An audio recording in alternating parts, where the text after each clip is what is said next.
ನಮಸ್ತೆ ಸ್ನೇಹಿತರೆ, ಕನ್ನಡ ದೀಪ ಯೂಟ್ಯೂಬ್ ಚಾನಲ್ಗೆ ನಿಮಗೆಲ್ಲರಿಗೂ ಆತ್ಮೀಯವಾದಂಥ ಸ್ವಾಗತವನ್ನು ಕೋರುತ್ತಾ, ಕಳೆದ 3-4 ಸಂಚಿಕೆಗಳಿಂದ ಒಡ್ಡಾರಾಧನೆಯ ಕಥಾ ಸರಣಿಯನ್ನು ಕೇಳ್ತಾ ಇದ್ವಿ. ಇವತ್ತು ಅದರ ಮುಂದುವರಿದ ಭಾಗವಾಗಿ 3ನೇ ಕಥೆ ಆಗಿರುವಂತಹ ಗಜಕುಮಾರನ ಕಥೆ.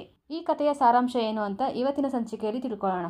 ಈ ಒಡ್ಡಾರಾಧನೆಯ 19 ಕಥೆಗಳಲ್ಲಿ ಅತ್ಯಂತ ಚಿಕ್ಕದಾಗಿರುವಂಥ ಕಥೆ ಅಂದ್ರೇನೆ ಈ ಗಜಕುಮಾರನ ಕಥೆ. ಇಲ್ಲಿ ಯಾವುದೇ ಜನ್ಮಾವಳಿಗಳು ಕಂಡು ಬರೋದಿಲ್ಲ. ಕೇವಲ ಒಂದೇ ಒಂದು ಜನ್ಮದಲ್ಲಿ, ಅದರಲ್ಲೂ ಕಥಾನಾಯಕ ಆಗಿರುವಂತಹ ಗಜಕುಮಾರನ ಸುತ್ತ ಹೆಣೆದಿರುವಂಥ ಕಥೆ ಆಗಿರುತ್ತೆ. ಅವನ ಸುತ್ತನೇ ಇರುವಂಥ ಕಥೆ ಆಗಿರೋದ್ರಿಂದ ಗಜಕುಮಾರನೇ ಈ ಕಥೆಯ ಕಥಾನಾಯಕ ಆಗ್ತಾನೆ. ಅವನು ಯಾವ ರೀತಿ ಮೋಕ್ಷ ಸಂಪಾದನೆ ಮಾಡ್ಕೊತಾನೆ, ಸನ್ಯಾಸತ್ವವನ್ನು ಯಾವ ರೀತಿ ಸ್ವೀಕಾರ ಮಾಡ್ತಾನೆ ಅನ್ನೋದೇ ಈ ಕಥೆಯ ಸಾರಾಂಶ. ಈ ಕಥೆ ಆರಂಭ ಆಗೋದೇ ಗಜಕುಮಾರನ ಕಥೆಯಂ ಪೇಳ್ವೆಂ, ಅಂದರೆ ಗಜಕುಮಾರನ ಕಥೆಯನ್ನು ಹೇಳುವೆನು ಅಂತ ಆರಂಭ ಆಗುತ್ತೆ. ಗಜಕುಮಾರ ಅನ್ನೋ ವ್ಯಕ್ತಿ ಇವಾಗ ಅವನು ಸನ್ಯಾಸಿ, ತಪಸ್ಸನ್ನು ಸ್ವೀಕಾರ ಮಾಡಿಕೊಂಡು ಒಳ್ಳೆ ಶ್ರೇಷ್ಠವಾದಂತಹ ವ್ಯಕ್ತಿಯಾಗಿದ್ದಾನಲ್ವ. ಅವನು ಯಾವ ಥರ ಕಾಣ್ತಾ ಇದ್ದಾನೆ ಅಂತಂದರೆ, ಒಂದು ವಿಕೃತವಾದಂತಹ ಹೀನ ಸ್ಥಿತಿಯಲ್ಲಿ ಅವನ ದೇಹವನ್ನು ಯಾರೋ ಒಬ್ಬ ವ್ಯಕ್ತಿ ಛಿದ್ರಗೊಳಿಸ್ಬಿಟ್ಟಿದ್ದಾರೆ. ಆಗಲೂ ಸಹ ಅವನಿಗೆ ಒಂದು ಕ್ಷಮಾದಾನವನ್ನು ಕೊಟ್ಟು ಇವನು ಯಾರು ಗಜಕುಮಾರ ಅನ್ನೋನು ಸಮ್ಯಕ್ ಚಾರಿತ್ರ, ಸಮ್ಯಕ್ ಜ್ಞಾನ, ಸಮ್ಯಕ್ ದರ್ಶನ ಅನ್ನೋ ಶ್ರೇಷ್ಠ ಆರಾಧನೆಗಳನ್ನು ಪಡ್ಕೊಂಡು ಗೌರವವನ್ನು ಪಡ್ಕೊಂಡಿದ್ದಾನಂತೆ ಗಜಕುಮಾರ. ಇವ್ರು ಸಾಧು ಅಲ್ವಾ? ಯಾವ ತಪ್ಪಿಗೋಸ್ಕರ ಯಾವ ವ್ಯಕ್ತಿ ಇವರಿಗೆ ಎದೆಯಿಂದ ಹೊಕ್ಕಳುವರೆಗೆ ಸೀಳಿ ಕಾದಿರೋಂತಹ ಕಬ್ಬಿಣದ ಮೊಳೆಗಳನ್ನು ಹೊಡೆದಿದ್ದಾರೆ, ಇಷ್ಟೊಂದು ವಿಕೃತಿ ಯಾಕೆ ಮೆರೆದಿದ್ದಾರೆ, ಇದು ಗೊತ್ತಾಗಬೇಕು ಅಂತಲೇ ನಾವು ಈ ಕಥಾ ಸಾರಾಂಶವನ್ನು ಓದಲೇಬೇಕು. ಇವಾಗ ಓದಿ ತಿಳ್ಕೊಳ್ಳೋಣವಾ? ಸರಿ. ಜಂಬೂದ್ವೀಪದ ಭರತ ಕ್ಷೇತ್ರದಲ್ಲಿ ಸುರಟ ಅನ್ನೋ ನಾಡಿದೆ.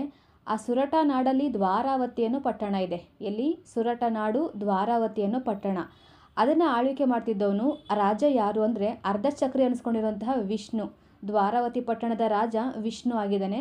ಅವನ ತಂದೆ ವಸುದೇವಸ್ವಾಮಿಯ ಪತ್ನಿ ಗಾಂಧರ್ವದತ್ತೆ.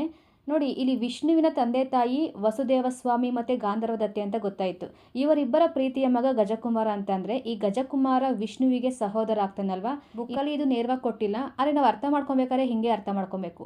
ವಿಷ್ಣುವಿನ ತಂದೆ ವಸುದೇವಸ್ವಾಮಿ ಅಂತ ಆದರೆ ಪತ್ನಿ ಗಾಂಧರ್ವದತ್ತೆ ಆಗ್ತಾರೆ. ಇವರಿಬ್ಬರ ಪ್ರೀತಿಯ ಮಗ ಗಜಕುಮಾರ ಅಂತ ಆದರೆ ಈ ಗಜಕುಮಾರ ವಿಷ್ಣುವಿಗೆ ಸಹೋದರ ಆಗ್ತಾನೆ, ಅಂದರೆ ಅಣ್ಣ ಆಗ್ತಾನೆ. ನೋಡಿ, ರಾಜ ಪರಿವಾರ ತುಂಬ ಪ್ರೀತಿಯಿಂದ ತಮ್ಮ ಬಯಕೆಗಳನ್ನ ಈಡೇರಿಸ್ಕೊಂತ ಸುಖವಾಗಿ ಸಂಸಾರವನ್ನು ಮಾಡ್ತಾ ಇರ್ತಾರೆ. ಹಾಗೆ ರಾಜ್ಯವನ್ನು ನೋಡ್ಕೊತಾ ಇರ್ತಾನೆ ವಿಷ್ಣು. ಹಾಗೆ ಇಲ್ಲಿ ಇನ್ನೊಂದು ಅಂಶ ಗಮನಿಸಿ, ವಿಷ್ಣು ಅಂತ ಇದ್ನಲ್ವಾ ರಾಜ, ಈ ವಿಷ್ಣು ಚಕ್ರವರ್ತಿಯಾಗಿದ್ದ, ಯಾವುದೇ ಸಾಮಂತ ರಾಜ ಆಗಿರಲಿಲ್ಲ. ಇವನ್ ಕೈ ಕೆಳಗಡೆ ತುಂಬಾನೇ ಸಾಮಂತ ರಾಜರು ಇದ್ರು. ಇವ್ರನ್ನು ಸಹ ಉತ್ತಮ ರೀತಿಯಲ್ಲಿ ನೋಡಿಕೊಂಡು ರಾಜ ವೈಭೋಗದಲ್ಲಿ ಜೀವನವನ್ನು ನಡೆಸ್ತಾ ಇರ್ತಾನೆ. ಹೀಗೆ ಕೆಲವು ಕಾಲ ಉರುಳುತ್ತೆ. ಇವ್ರ ಪಕ್ಕದ ರಾಜ್ಯ ಅಂದ್ರೆ ಸೂರದತ್ತ ನಾಡಲ್ಲಿ ಪೌದನಪುರ ಅನ್ನೋ ಒಂದು ಪಟ್ಟಣ ಇರ್ತೈತೆ. ಆ ಪಟ್ಟಣವನ್ನ ಆಳ್ವಿಕೆ ಮಾಡೋನು ಅಪರಾಜಿತ ಅನ್ನೋ ರಾಜ. ಬಹುಶಃ ಈ ಕತೆ ಕೇಳಿದಾಗ ವಿಷ್ಣುವಿಗೆ ಸಾಮಂತ ರಾಜ ಆಗಿದ್ದ ಅಪರಾಜಿತ ಅನ್ನೋನು ಅಂತ ಗೊತ್ತಾಗುತ್ತೆ. ಕೇಳಿ ಮುಂದೆ. ಇವನು ಅತ್ಯಂತ ಪ್ರಚಂಡ ಬಲವುಳ್ಳವನು, ತುಂಬಾನೇ ಶಕ್ತಿಶಾಲಿ ಅನ್ನೋ ಒಂದು ಗರ್ವ ಇತ್ತು ಅವನಿಗೆ. ಗರ್ವ ಅನ್ನೋದಕ್ಕಿಂತ ಅಹಂ ಅಂತಲೇ ಹೇಳ್ಬೋದು. ಆ ಅಹಂ ಯಾರಿಗೂ ಇರಬಾರ್ದಲ್ವಾ, ಇವನಿಗಿತ್ತು. ಇದ್ಬಿಟ್ಟು ಏನು ಮಾಡಿದ ಅವನು ಅಂದರೆ ಯಾರಿಗೂ ಬೆಲೆ ಕೊಡ್ತಾ ಇರಲಿಲ್ಲ, ಎಲ್ಲರನ್ನ ಕಡೆಗಣಿಸ್ತಾ ಇದ್ದ. ಇವನ್ ಚಕ್ರವರ್ತಿ ಆಗಿರುವಂತಹ ವಿಷ್ಣುವಿಗೂ ಬೆಲೆ ಕೊಡ್ದಲೇ, ಅವನ ಮಾತಿಗೂ ತಲೆದೂಗ್ದಲೇ, ಅವನ ಆಜ್ಞೆಯನ್ನು ಪಾಲಿಸದೆ ವರ್ತಿಸ್ತಾ ಇದ್ದ. ರಾಜತನ ಎಷ್ಟು ದಿನ ಅಂತ ಇದನ್ನು ಸಹಿಸ್ಕೊಬೋದು? ಒಂದು ಸಲ ಹೇಳ್ಬೋದು, 2 ಸಲ ಹೇಳ್ಬೋದು. ಇವ್ರಿಗೂ ಸಹ ಒಂದು ಕೋಪದ ಕಟ್ಟೆ ಹೊಡೆಯುತ್ತೆ. ಯಾರಿಗೆ? ವಿಷ್ಣು ರಾಜನಿಗೆ. ಅವನು ಏನು ಮಾಡ್ತಾನೆ, ಒಂದಿನ ಅವನು ದ್ವಾರಾವತಿ ಪಟ್ಟಣದಲ್ಲಿ ಡಂಗುರ ಸಾರಿಸ್ತಾನೆ. ಏನಂತ ಅಂದರೆ, ಕೇಳಿ ಜನಗಳೇ, ಪೌದನಪುರದ ರಾಜನಾದಂತಹ ಅಪರಾಜಿತನನ್ನು ಯಾರಾದರೂ ಯುದ್ಧದಲ್ಲಿ ಸೋಲಿಸಿ ಆತನನ್ನು ಹಿಡಿದು ತಂದರೆ ಅವರಿಗೆ ಅವನು ಕೇಳಿದ್ದೆಲ್ಲವನ್ನ ಕೊಡುವೆನು ಅಂತ ಡಂಗುರ ಸಾರವನ್ನು ಹೇಳ್ಕೊಂಡು ಬೀದಿಯಲ್ಲಿ ಹೋಗ್ತಾ ಇರ್ತಾನೆ. ಇದೇ ಹೊತ್ತಿಗೆ ತರುಣ ಗಜಕುಮಾರ ಅದೇ ದಾರಿಯಲ್ಲಿ ಬಂದು ಈ ಸುದ್ದಿಯನ್ನು ಕೇಳಿಸ್ಕೊತಾನೆ. ಡಂಗುರ ಸಾರವನ್ನ ಹಿಡಿದುಬಿಟ್ಟು ನಿಲ್ಲಿಸ್ಕೊತಾನೆ. ಈ ಸುದ್ದಿ ರಾಜನವರೆಗೂ ಹೋಗುತ್ತೆ, ವಿಷ್ಣು ರಾಜನವರೆಗೂ. ವಿಷ್ಣು ಏನು ಮಾಡ್ತಾನೆ, ಈಗ ಗಜಕುಮಾರನನ್ನು ಆಸ್ಥಾನಕ್ಕೆ ಕರೆಸ್ಬಿಟ್ಟು ಅವನ ಚತುರಂಗ ಸೈನ್ಯ ಇತ್ತಲ್ವಾ, ಆ ಚತುರಂಗ ಸೈನ್ಯ ಬಲವನ್ನು ಗಜಕುಮಾರನ ಜೊತೆಗೆ ಕಳಿಸುತ್ತೆ. ಬಿಸಿ ರಕ್ತದ ಯುವಕ ಗಜಕುಮಾರ ಅಪರಾಜಿತನ ಜೊತೆಗೆ ಮಹಾಯುದ್ಧವನ್ನೇ ಮಾಡಿ ಗೆದ್ದು ಅವನನ್ನು ಹಿಡಿದು ಅವನ ಕೈಗಳು ಮುರಿಯುವಂಥ ರೀತಿಯಲ್ಲಿ ಕಟ್ಟಿ ಆನೆ, ಕುದುರೆ, ಅಪಾರ ಸಂಪತ್ತುಗಳ ಜೊತೆಗೆ ವಿಷ್ಣುವಿನ ಆಸ್ಥಾನಕ್ಕೆ ಬಂದು ಅವನನ್ನು ಒಪ್ಪಿಸ್ತಾನೆ ವಿಷ್ಣುವಿಗೆ. ವಿಷ್ಣುರಾಜನಿಗೂ ತುಂಬಾ ಖುಷಿಯಾಗುತ್ತೆ. ಯಾಕಂದರೆ ಈ ಅಪರಾಜಿತ ತನ್ನನ್ನೇ ತಾನು ಬಲಶಾಲಿ ವ್ಯಕ್ತಿ ಅಂತ ಕೊಂಡಾಡ್ಕೊಂಡಿದ್ದ ಅಲ್ವಾ, ಹೆಮ್ಮೆ ಪಡ್ತಾ ಇದ್ದ, ಗರ್ವ ಪಡ್ತಾ ಇದ್ದ ಅಲ್ವಾ. ಆದರೆ ಅವನನ್ನು ಸೋಲಿಸುವಂತಹ ಧೀರ ನನ್ನ ರಾಜ್ಯದಲ್ಲೇ ಇದ್ದಾನೆ, ನನ್ನ ಮನೆಯಲ್ಲೇ ಇದ್ದಾನೆ ಅಂತ ತುಂಬಾ ಖುಷಿಯಾಗುತ್ತೆ ವಿಷ್ಣುವಿಗೆ. ತುಂಬಾ ಖುಷಿಯಿಂದ ಅತ್ಯಂತ ಪ್ರೀತಿಯಿಂದ ನಿನಗೆ ಇಷ್ಟವಾದದ್ದನ್ನು ಬೇಡಿಕೋ ಅಂತ ಹೇಳ್ತಾನೆ. ಅದಕ್ಕೆ ಗಜಕುಮಾರ, ನನಗೆ ಬೇರೇನೂ ಬೇಡ, ನಿಮ್ಮ ಅನುಗ್ರಹದಿಂದ ಎಲ್ಲವೂ ನನಗಿದೆ.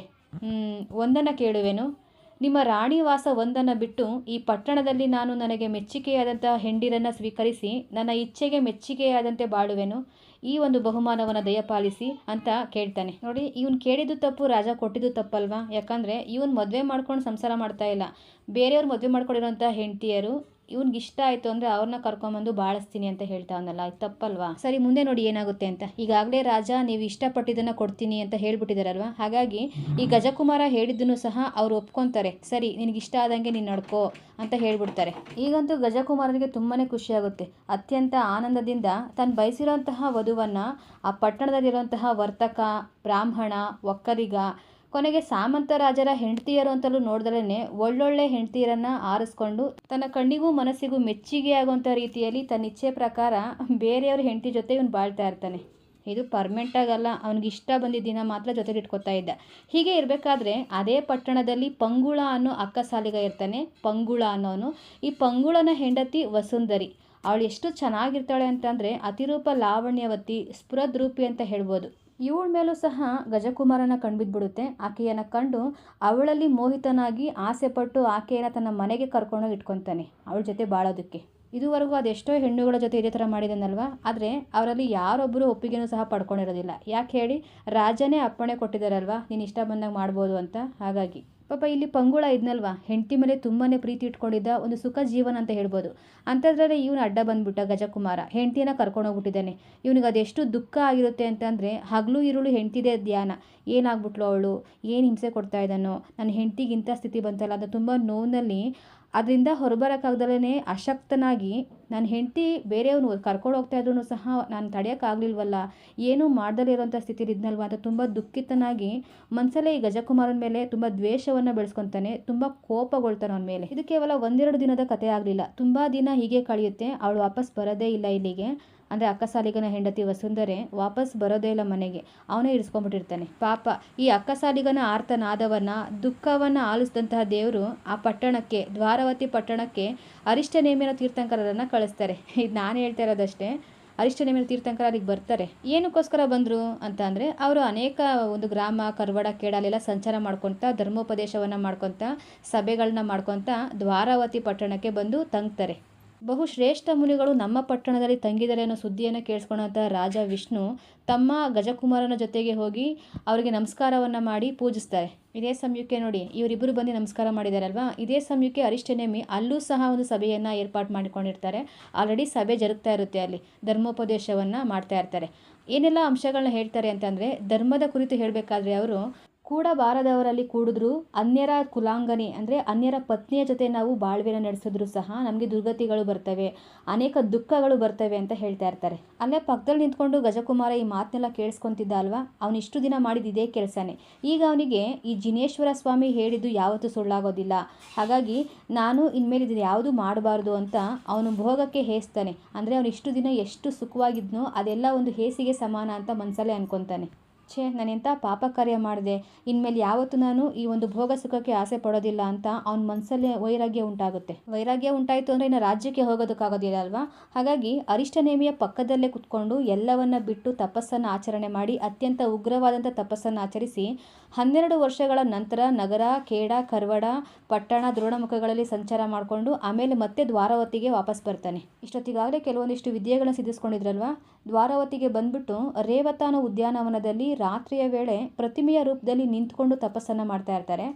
ಯಾರೋ ಒಬ್ಬ ಮಹಾನ್ ಪೂಜ್ಯರು ನಮ್ಮ ಒಂದು ಉದ್ಯಾನವನಕ್ಕೆ ಬಂದಿದ್ದಾರಲ್ವ, ನಮ್ಮ ಪಟ್ಟಣದ ಹೊರಗಡೆ ಇದ್ದಾರಲ್ವ ಅಂದ್ಬಿಟ್ಟು ಅನೇಕ ಸಜ್ಜನರು, ಗ್ರಾಮಸ್ಥರೆಲ್ಲ ಬಂದು ಈ ಸ್ವಾಮಿಗಳಿಗೆ, ಗಜಕುಮಾರ ಸ್ವಾಮಿಗಳಿಗೆ ಪೂಜಿಸಿ ಸಾಷ್ಟಾಂಗ ನಮಸ್ಕಾರವನ್ನು ಮಾಡಿ ಹೋಗ್ತಾ ಇರ್ತಾರೆ. ಇವ್ರು ಮಾಡಿರುವಂತಹ ಪಾಪ ಕಾರ್ಯಗಳನ್ನೆಲ್ಲ ಜನಗಳು ಆಲ್ರೆಡಿ ಮರ್ತ್ಬಿಟ್ಟಿರ್ತಾರೆ.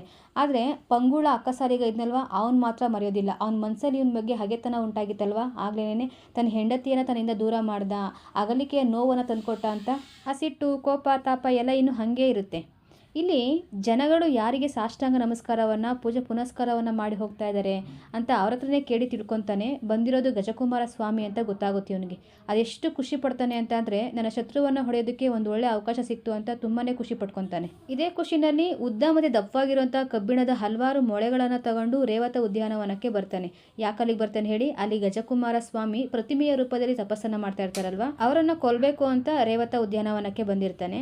ಇಲ್ಲಿ ಋಷಿಗಳು ತನಗೆ ಯಾರು ಏನೇ ಮಾಡಿದ್ರು ಅವ್ರಿಗೂ ಸಹ ಒಂದು ಕ್ಷಮೆ ಸಿಗಲಿ ಅನ್ನೋ ರೀತಿಯಲ್ಲಿ ಕ್ಷಮಾಗುಣವೆಂಬ ಸ್ತ್ರೀಯಿಂದ ಆಲಿಂಗನಗೊಂಡು ದೀರ್ಘವಾದಂತಹ ತಪಸ್ಸನ್ನು ಮಾಡ್ತಾ ಇರ್ತಾರೆ. ತನ್ನ ಕೋಪವನ್ನು ತೀರಿಸ್ಕೊಳ್ಳೋದಕ್ಕೆ ಇದೇ ಸರಿಯಾದ ಸಮಯ ಅಂತ ಪುಂಗಳ ಏನು ಮಾಡ್ತಾನೆ, ಆ ಮಹರ್ಷಿಯ ದೇಹವನ್ನು ಮಗುಚ್ ಹಾಕಿ ಎದೆಯಿಂದ ಹೊಕ್ಕಳವರೆಗೆ ಸೀಳ್ತಾನೆ.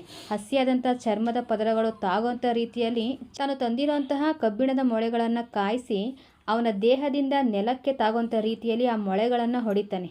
ಇಷ್ಟೆಲ್ಲ ಮಾಡಬೇಕಾದ್ರೆ ಗಜಕುಮಾರ ಸುಮ್ಮನಿದ್ನ? ಹೌದು, ಸುಮ್ಮನೆ ಇದ್ದ.